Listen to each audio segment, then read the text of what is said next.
Hi friends, welcome back to our channel. ఈరోజు మన కిచెన్లో ఒక టేస్టీ ఇన్స్టెంట్ బ్రేక్ఫాస్ట్ రెసిపీని చూపించబోతున్నానండి. సాఫ్ట్గా 2 వేలతో తుంచితే స్పాంజీగా ఉంటుంది. హోటల్ స్టైల్లో ఇన్స్టెంట్ రవా ఇడ్లీని, దానికి కాంబినేషన్ విత్ పల్లీ చట్నీని ఇడ్లీ దోశలో దేనిలో తిన్నా కానీ ఈ టేస్ట్ అయితే చాలా బాగుంటుందండి. చట్నీది ఇంట్లో ఇడ్లీ పిండి కానీ దోశ పిండి కానీ లేనప్పుడు ఇన్స్టెంట్గా అప్పటికప్పుడు చేసుకోవచ్చండి. బ్రేక్ఫాస్ట్ చేయాలంటే ఈ రెసిపీ బెస్ట్ రెసిపీ అన్నమాట అండి. క్విక్గా చేసేయచ్చండి. టేస్ట్ మాత్రం సూపర్గా ఉంటుందండి. స్పాంజీగా సాఫ్ట్గా చాలా బాగుంటాయండి. ఎన్ని తిన్నా కానీ ఇంకా తినాలనిపించేలా సూపర్ టేస్ట్గా ఉంటాయండి. ఎప్పుడు ఒకే రకం ఇడ్లీలు కాకుండా అప్పుడప్పుడు ఇన్స్టెంట్గా మనం పిండి లేనప్పుడు ఇలా సాఫ్ట్ ఇడ్లీలను రెడీ చేసుకోవచ్చు. మరి లేట్ చేయకుండా చాలా టేస్టీగా ఉండే హోటల్ స్టైల్ రవ్వ ఇడ్లీని తయారు చేసే విధానాన్ని చూద్దాం. ముందుగా ఇక్కడ నేను ఒక మిక్సీ జార్ తీసుకొని దాంట్లో 1/2 కప్పు ఊహ అటుకులు, లావుగా ఉండే అటుకులు 1/2 కప్పు తీసుకోవాలండి. ఒకసారి గ్రైండ్ చేసుకోవాలండి. ఇలా మెత్తగా గ్రైండ్ చేసుకున్న తర్వాత దీంట్లో 1 కప్పు సూజీ, ఉప్మా రవ్వ, బొంబాయి రవ్వ అంటారు చూడండి, అది 1 కప్పు తీసుకోవాలండి. మీరు గ్లాస్తో అయినా తీసుకోవచ్చు. వీలైనంత వరకు గ్రైండ్ చేసుకోవాలండి. మరీ మెత్తగా కాకుండా కాస్త మనం రవ్వలాగా బరకగా గ్రైండ్ చేసుకోవాలండి. ఎందుకంటే మనం ఇడ్లీ పిండికి అయితే ఎలా ఉంటుందో బ్యాటర్ అలా రెడీ చేసుకోవాలండి.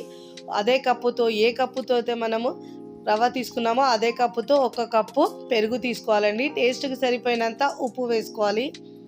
ఇప్పుడు ఇలా బాగా విస్కర్తో విస్క్ చేసుకోవాలండి. ఒకవేళ మీరు స్పూన్తో అయినా మిక్స్ చేసుకోవచ్చు. ఇలా బాగా మిక్స్ చేసుకొని కన్సిస్టెన్సీకి సరిపోయినంత వాటర్ వేస్తూ మిక్స్ చేసుకోవాలి. మరీ ఒకేసారి ఎక్కువ వాటర్ వేస్తే చాలా పలచగా అయిపోతుందండి. బ్యాటర్ కాస్త థిక్నే ఉండాలి. ఇలా బాగా మిక్స్ చేసుకొని బ్యాటర్ కన్సిస్టెన్సీ చూస్తూ వాటర్ వేస్తూ మిక్స్ చేసుకోవాలండి. ఇలా బాగా మిక్స్ చేసుకున్న తర్వాత మూత పెట్టేసి ఒక 5 నుంచి 10 నిమిషాల పాటు పక్కకు పెట్టుకోవాలండి. మూత పెట్టేసి పక్కకు పెట్టుకోవాలి. ఈలోపు మనం చట్నీని రెడీ చేసుకుందామండి. ఇక్కడ ఒక మిక్సీ జార్ తీసుకొని నేను ముందుగా ఫ్రై చేసుకున్న పచ్చిమిరపకాయలు తీసుకున్నానండి. మీ టేస్ట్ని బట్టి యాడ్ చేసుకోండి. ఇక్కడ నేను ఎల్లిపాయలేమో 6 నుంచి 7 వేసుకున్నానండి, పొట్టు తీయకుండా. ఇప్పుడు గ్రైండ్ చేసుకోవాలి. చూడండి, ఇలా గ్రైండ్ చేసుకున్న తర్వాత దీంట్లో వేయించిన పల్లీలు 1 కప్పు తీసుకున్నానండి. ఆల్రెడీ ముందే వేయించుకొని తీసుకున్నానండి నేను. 1 కప్పు వేసుకోవాలి. ఇలా పల్లీలు వేసుకున్న తర్వాత గ్రైండ్ చేసుకోవాలి. ఇప్పుడు గ్రైండ్ చేసుకున్న తర్వాత ఒక చిన్న లెమన్ సైజు చింతపండు వేసుకున్నానండి. ముందే నానబెట్టుకున్నాను వాష్ చేసి. టేస్ట్కి సరిపోయినంత ఉప్పు వేసుకోవాలి. కాస్త వాటర్ వేసి గ్రైండ్ చేసుకోవాలి చట్నీని మనం.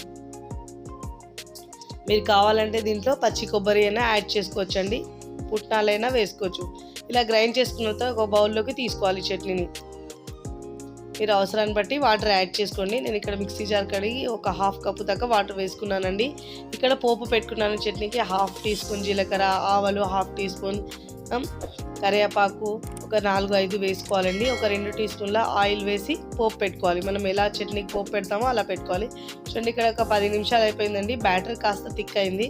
ఒకవేళ మీకు మరీ థిక్ అయితే వాటర్ యాడ్ చేసుకోండి. ఇక్కడ నాకు బ్యాటర్ కాస్త టైట్ అనిపిస్తుందండి, అందుకే నేను ఒక 1/2 కప్పు కంటే తక్కువ వాటర్ వేస్తున్నానండి. వేసి ఇలా మనం ఇడ్లీ పిండికి ఎలా బ్యాటర్ ఉంటుందో అలా రెడీ చేసుకోవాలండి. ఇప్పుడు చూడండి, కన్సిస్టెన్సీ ఇలా ఉండాలి. ఇప్పుడు దీంట్లో బేకింగ్ సోడా 1/2 టీ స్పూన్ వేసుకోవాలండి. దీంట్లో లెమన్ జ్యూస్ ఏమో ఒక 1 టీ స్పూన్ వేసుకోవాలండి. ఇలా వేయడం వల్ల మనకు సోడా బాగా యాక్టివేట్ అవుతుంది. ఇంకా మనకు ఇడ్లీలు చాలా సాఫ్ట్గా స్పాంజీగా వస్తాయండి. చూడండి, లైట్గా అయిపోతుందండి బ్యాటర్.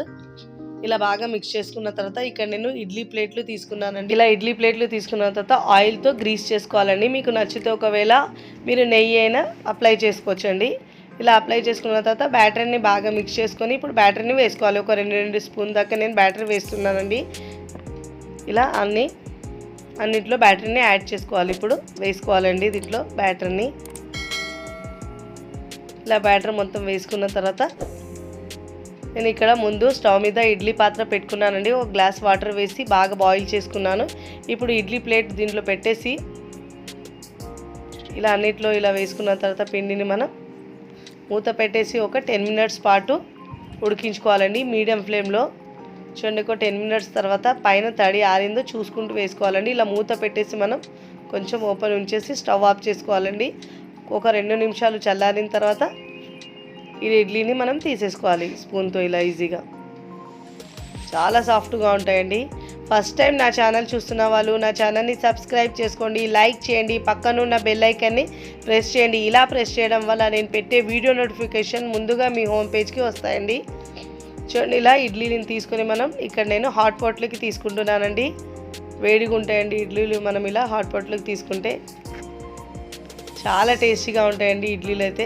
సాఫ్ట్గా అప్పటికప్పుడు ఏమీ ఆలోచించకుండా ఇడ్లీ పిండి దోశ పిండి లేనప్పుడు ఇన్స్టెంట్గా చేసుకోవచ్చు. ఇప్పుడు సర్వింగ్ ప్లేట్లోకి సర్వ్ చేసుకోవాలండి. తిన్నా కొద్దీ తినాలనిపించేలా సూపర్ టేస్టీగా ఉంటుందండి.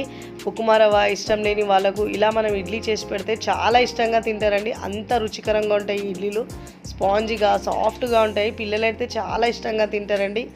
ఈ ఇడ్లీలు చేస్తే మా ఇంట్లో వాళ్ళైతే చాలా ఇష్టంగా తిన్నారండి. మీరు కూడా తప్పకుండా ఒకసారి ట్రై చేయండి.